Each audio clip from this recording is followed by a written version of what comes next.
It is 1982, and America faces a world of tension and unrest. The single greatest threat remains the Soviet Union.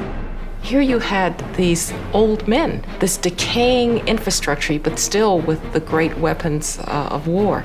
It was a dangerous time. A lot of suspicion, a lot of hostility. On the simplest issues, no one wanted to yield an inch, a millimeter. Ronald Reagan seeks a leader to steer America's foreign policy. He finds a man of unique experience for these troubled times. His name is George Shultz.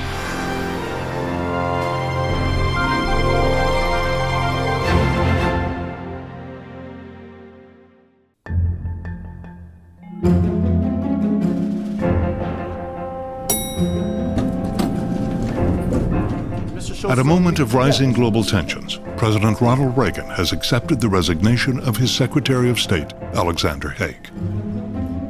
The man being summoned to take over the State Department is someone who has already had an amazing career. He has been a free market economist, a presidential confidant, and a dean at a prestigious university. He has been president of a worldwide corporation, has been on a first-name basis with heads of state, has managed the nation's treasury, and has already held 3 cabinet posts. The local subcontractor. His is a very American story, grounded in old-fashioned commitments to integrity and service. It is a story of passionate dedication to doing good and faith in the power of honesty and hard work. In spite of his resume, most Americans know little about George Shultz.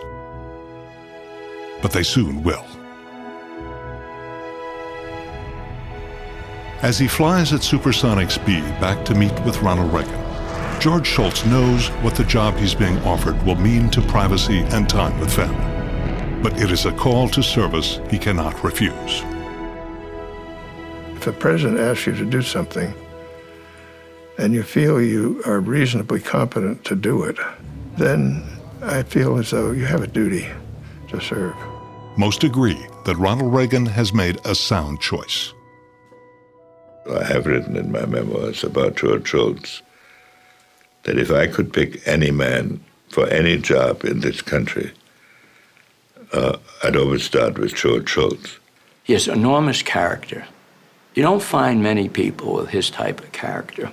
George was a role model for me when I assumed the job as Secretary of State, but more than that, he was a role model for the department. Shultz was a famous academic, but he was a man who didn't need fame. He preferred accomplishment to fame. He gave the impression of being beyond ambition, and that's unique in this city. But George Shultz contributed sanity, balance, a sense of direction, an understanding of how the political process in this country worked. He understood the great strengths of this country. He understood the great ideals of this country. He communicated them. He embodied them. That's what made him a great Secretary of State. Shultz was, I think, really very good in understanding his own time. He was not locked in to the Cold War of the 1950s and 60s, as many people were in the 1980s, particularly some people in the Reagan administration.